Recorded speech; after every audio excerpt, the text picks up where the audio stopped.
Hi, James Alderson again. You might remember me from a couple of stone ago. No, you stop it. Last year's history clips celebrating the 200 years of Waterlooville I did last year. Now, I know you're probably thinking, James, are you back for the 201 year anniversary of the town? Don't be silly. I'm going to leave that to the town to do. They're probably putting up the banners now. No, I am back because I have decided to turn my back on comedy, give it all up. I know a few of you probably thought I gave it up a couple of years ago, but shake your faces. I'm going to start a new career as a psychic, someone predicting and someone could say guaranteeing the future of our lives around Waterlooville. I did a little clip about Waite Lane End Farmhouse as one of the episodes last year, and it had been bought by developers, but the council, in their wisdom, probably drunk at a Christmas party, said no, you can't redevelop this farmhouse, you have to look after it, cherish it, nurture it, you can't knock it down, you can't build offices. And we all went, yay, go council. Anyway, I have noticed recently the slight demise of this farmhouse. Now, have a little look back at this clip. So of course, they're sulking, throwing their toys out of the pram, and they're probably in a yacht in Marbella right now, waiting for this just to crumble to the ground, or maybe accidentally catch fire. Anyway.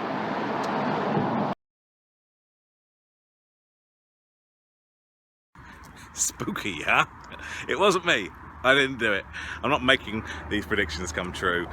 But who would have guessed that when the developers didn't get their own way, that sort of thing would have happened?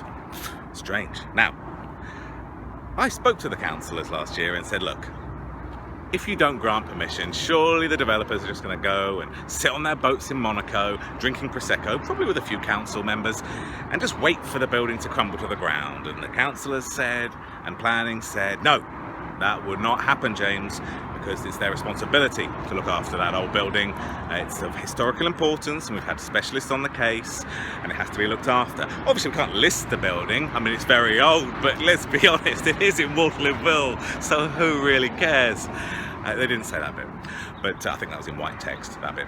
But you've been probably passing by this building over the last few months and have noticed exactly what I have. True to form, the building has been left to become derelict and falling apart. Look, front door smashed in, boarded up with a bit of chipboard, nice, in keeping. Boarded up front windows, smashed in window there's been there since the summer. Doesn't even need to be protected, does it? After all, what's the worst that could happen? It could crumble down. Look, a perfect boot-shaped hole in the roof, like someone's climbed up on a ladder and just smashed the roof in so that it can leak and flood from the foundations upwards. I mean, it's amazing, isn't it, how these things accidentally happen. I mean, I get my roof smashed in all the time. Weird. You can always say people have been paid to wreck the place. Anyway, I got in touch with the council. What? Me interfering? Doesn't sound right, does it? And said, hi, it's James here, remember me? They went, hi James, how are you?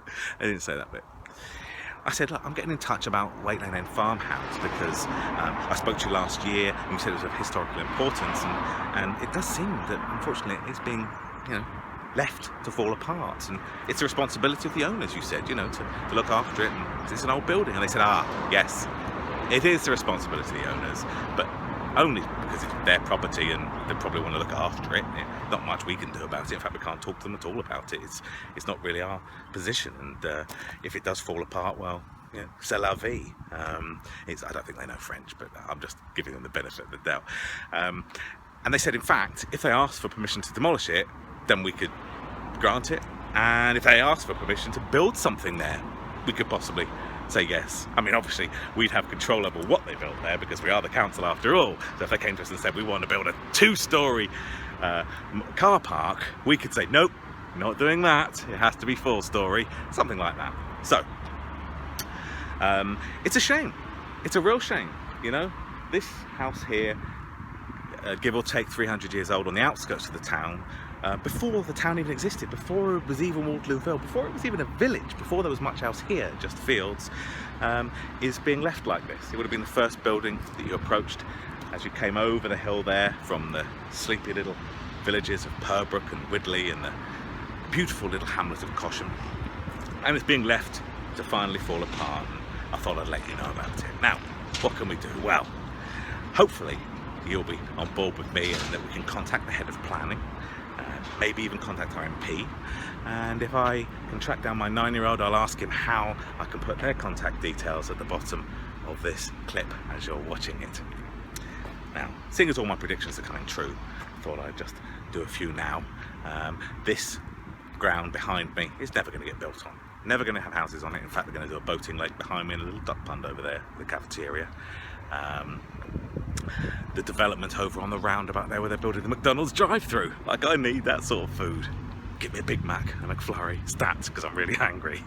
They're going to build loads of stuff there for the Waterlooville community. They're going to build a bowling alley. Yeah, mark my words. A cinema, ice rink, and of course, a unicorn farm.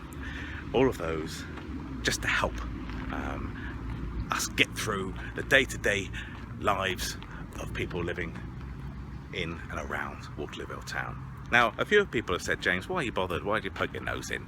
It's history. It's in the past. And I say, shut it. Yeah, I know I go on about it, but I do think that, you know, there are a lot of historical buildings in places like Rome's Castle, places like Chichester, and I don't see the destruction and the graffiti and the bus stops getting burnt down that I do in Waterlooville and around the area. And I do think that if we can show the younger generation that we do care about the past and we care about looking after old things and well-made things and nice things like farmhouses and little cottages, if we can show them that we value it and we look after it on a day-to-day basis, then maybe they will.